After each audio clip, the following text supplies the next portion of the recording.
Bonjour et bienvenue sur la Web TV du département MMI à l'IUT d'Angoulême. Nous nous retrouvons aujourd'hui pour parler musique et plus précisément de cet art qui est le slam.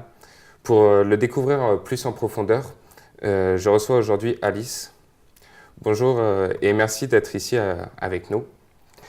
Donc vous êtes slameuse et membre de l'association L'Astre en moi de Poitiers.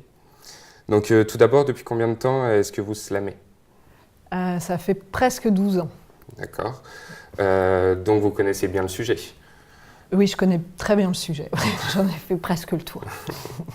D'après nos recherches, le slam de poésie est né en juillet 1987 d'un club de jazz d'un quartier défavorisé de Chicago.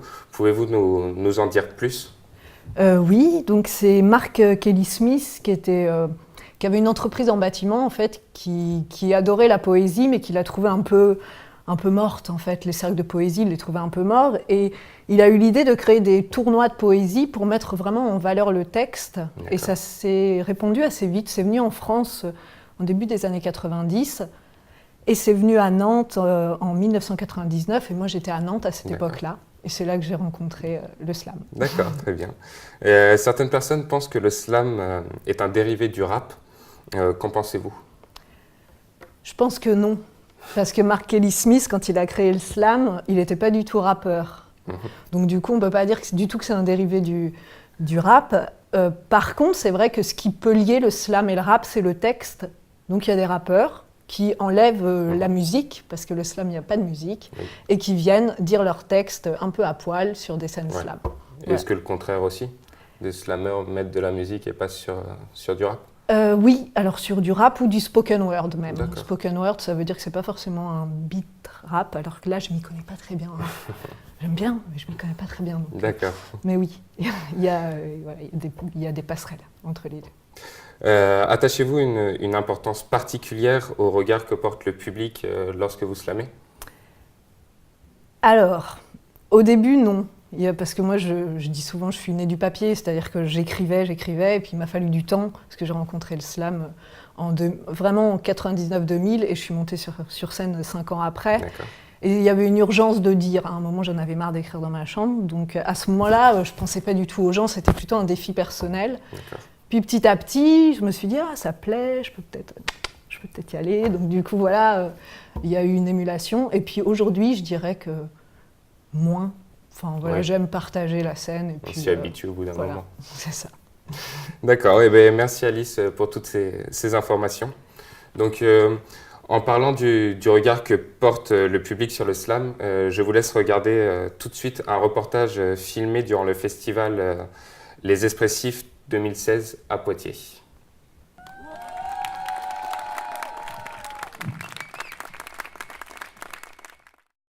Je vais vous faire un texte qui était une fiction et qui a failli devenir autobiographique. Je regarde le vide avec des yeux de crocodile qui n'arrivent plus à s'évacuer. 3 gouttes de collyre pour rendre limpide la fuite de tristesse coagule, sans s'évacuer. Et les sanglots se ravalent sous la chair des graviers sur mes bronches encombrées. Je suis le rescapé qui va continuer à aller vers, dire au revoir au navire qui vient de sombrer. Donc bonjour. Bonjour.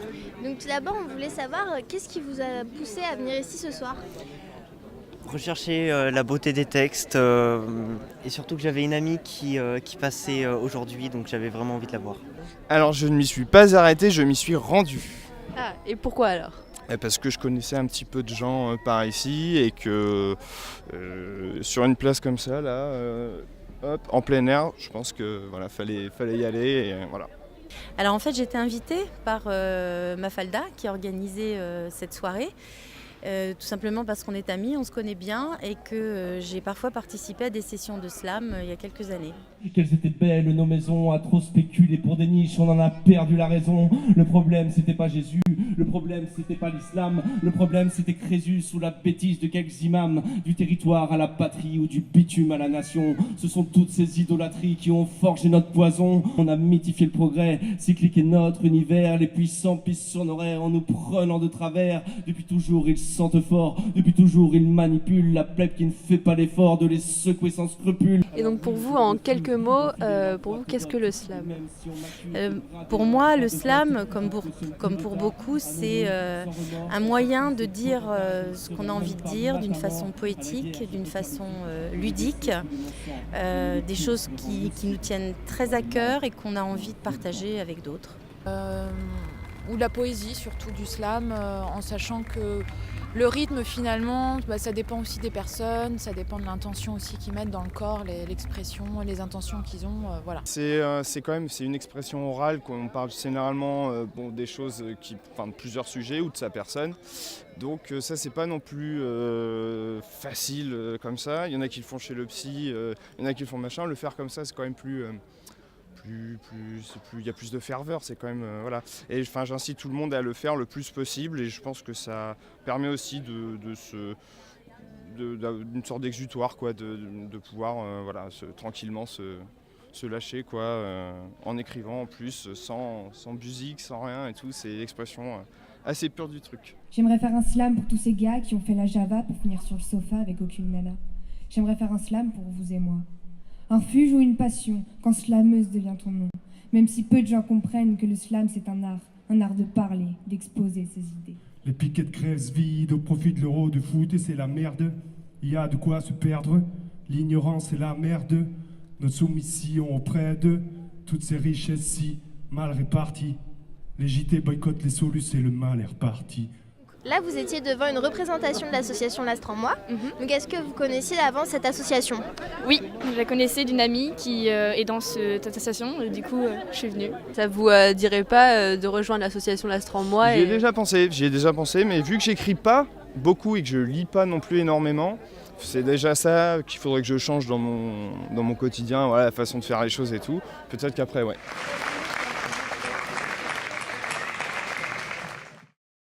On se retrouve maintenant en compagnie de Onizuka et Harmonitar Ezia, tous deux membres de l'association L'Astre en moi. Bonjour à vous trois du coup. Bonjour. Et merci de nous rejoindre sur ce plateau pour nous parler cette fois-ci de l'association. Donc tout d'abord, depuis combien de temps l'association existe ? Alors l'association existe depuis 2007, donc l'année prochaine en 2017, on va fêter donc les 10 ans de l'Astre en moi. D'accord, très bien. Comment s'est-elle créée et par qui ? J'étais à l'origine de l'association avec un autre slammer qui s'appelle Kikiev, qui à l'époque faisait de la musique, mais on écrivait aussi des textes. On était sensibles à ça depuis un certain temps. Et à un moment, on s'est dit pourquoi pas mettre ça sous la forme d'une association pour faire découvrir le slam, la pratique aux gens autour de nous. Donc on s'est lancé avec une ou deux autres personnes qui ne faisaient pas forcément du slam mais qui étaient là au début. D'accord. Puis après, très vite, des slammers se sont greffés avec nous et l'association s'est montée comme ça. D'accord, très bien. Et depuis combien de temps en faites-vous partie ? Moi, des origines pour le coup. Et moi depuis 6 ans maintenant. D'accord. Pourquoi le nom L'Astre en moi ? Alors c'est une question qu'on nous pose souvent, particulièrement dans le slam français, parce que souvent il y a des noms avec slam, slam fait bien, slam fait marrer, tous les jeux de mots avec slam font des noms d'associations. Et donc Kikiev, qui a co-créé l'association avec moi, lui avait plus envie de mettre en avant une touche poétique. Il voulait montrer que la poésie était une petite étoile qui brillait en chacun d'entre nous et qu'on devait faire briller, faire entendre aux autres et surtout révéler la petite lumière de chacun par la poésie à travers l'écriture et la pratique du slam. D'accord. Et en quoi consiste l'association et quelles sont ses activités ? Donc l'association, elle est là pour promouvoir le slam poésie sur la ville de Poitiers et aussi faire rayonner les slammeurs de Poitiers un peu partout en France. Du coup, on organise des tournois de slam poésie dans des bars dans les règles de l'art, c'est-à-dire des tournois où les slammeurs s'affrontent entre guillemets sur scène en déclamant leurs textes. D'accord. Et il y a un jury populaire qui est tiré au sort dans le public qui donne de trois personnes qui donnent une note sur 10. Et à la fin, le total des notes désigne un gagnant, mais ça c'est plus pour l'esprit de jeu qu'autre chose. D'accord. Et l'association propose aussi des ateliers d'écriture dans différents différents établissements, maisons de quartier, établissements scolaires comme les lycées et les écoles. D'accord. On a vu que différents organismes tels que des collèges, lycées ou encore médiathèques ont contacté l'association pour intervenir auprès d'enfants, d'adolescents et autres autour du slam. Est-ce que vous pouvez nous en parler? Oui, bon, il y avait vraiment beaucoup de gens qui sont touchés par les ateliers, mais c'est vrai qu'on aime bien aller dans les classes parce qu'on rencontre vraiment des gros groupes d'élèves, que ce soit en école primaire, en collège, en lycée. On pénètre l'éducation, on fait preuve d'éducation populaire en les faisant écrire, en les faisant déclamer, les rendre à l'aise à l'oral, leur faire révéler aussi une partie d'eux-mêmes qui ne peuvent pas forcément exprimer à travers les cours tout le temps. Et nous, on arrive avec des ateliers où ils peuvent plus utiliser leur langage, peut-être être un peu plus libres. Et on va aussi en prison à d'autres endroits, mais c'est vrai que de toucher les établissements scolaires, c'est un peu notre cœur de cible. D'accord. D'ailleurs, on est venu avec une participante qui a représenté son collège pour un intercollège qu'on avait fait, qui regroupait 8 établissements de la Charente et de la Vienne. Et Zia, tu peux peut-être dire 2 mots Oui, en fait, au début, des intervenants ils sont venus dans notre collège, ils ont commencé à faire des petits jeux, on a fait des jeux, puis après on a réussi à écrire des poèmes et c'était bien, on s'est amusé et puis ça nous a aussi, comme ça a donné envie de continuer à écrire des textes, voilà. D'accord, très bien. Comment qualifieriez-vous l'esprit de l'association?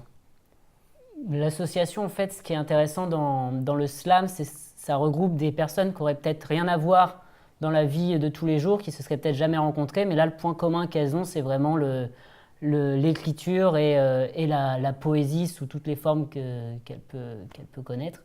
Et voilà, toutes ces personnes ont créé cette association et se rencontrent de manière ludique et peuvent aussi monter des projets ensemble autour de... Voilà, là, cette année, avec les 10 ans de l'association, on essaye de mettre en place un festival autour du slam pour continuer à promouvoir cette discipline. On veut revendiquer une pratique démocrate, vraiment qui est accessible. Moi, je compare souvent les ateliers qu'on mène à des ateliers de cuisine où tout le monde est capable de prendre une carotte, de la couper, d'en faire un petit plat. Avec les mots, c'est exactement pareil. Donc, ça veut dire que sur nos scènes, on peut avoir quelqu'un qui a moins de 10 ans, qui a fait un tout petit texte de 10-15 secondes et qu'on peut côtoyer, qui va succéder à un rappeur, qui va succéder à un poète, à un ancien. On peut avoir 35 ans, 40 ans de différence d'âge entre les slammeurs sur une même scène. Et c'est surtout d'un slam à l'autre, on passe dans des styles et des identités très différentes. Et on veut vraiment que ça soit accessible. Toutes les scènes sont gratuites. C'est vraiment des scènes dont les gens doivent s'emparer pour les faire vivre. Et c'est vraiment ça, depuis le début de l'association, qu'on veut faire perdurer.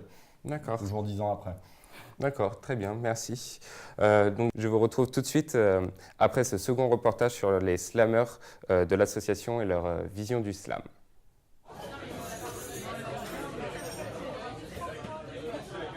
On est sur cette scène ce soir pour sa première MJ.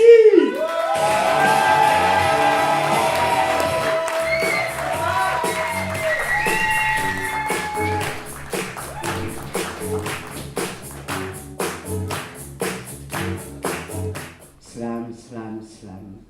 Les coups urbains qui claquent, la porte aux idées reçues. La clique troque, le verbe d'hier au verbe d'aujourd'hui.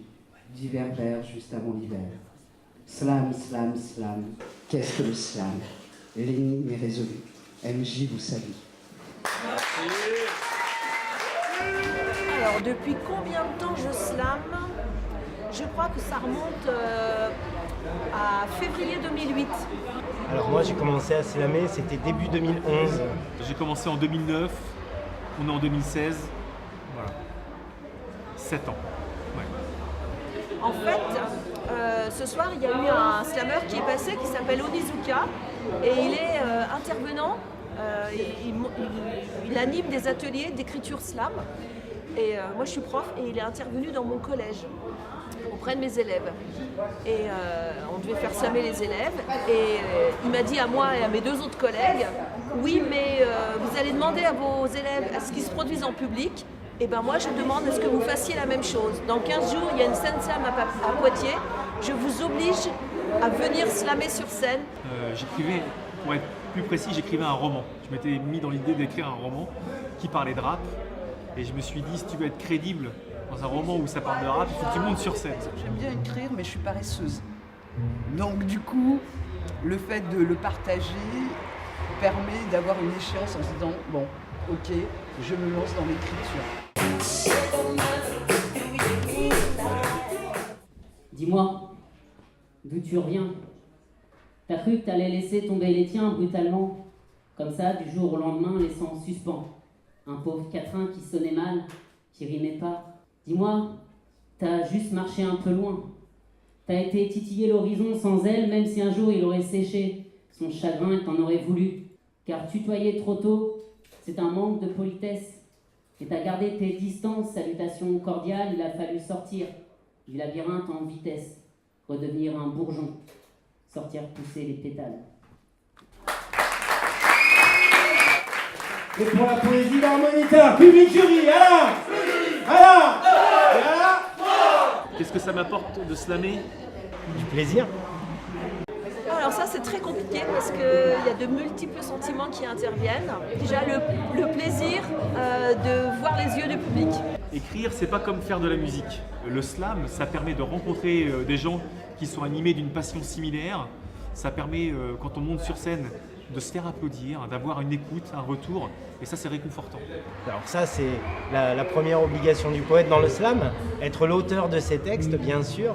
Un slameur doit slammer ses propres textes. Le regard du public, je ne sais pas parce que j'étais concentrée sur ce que je faisais.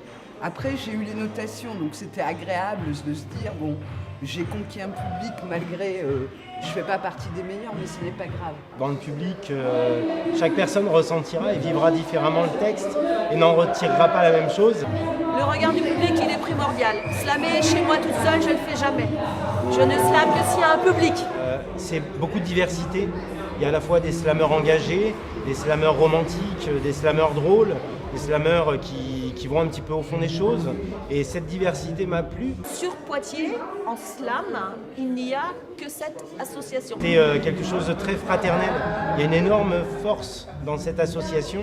C'est que tous ces courants d'idées différents, toutes ces personnes qui ont des univers différents, savent discuter, débattre et décider ensemble.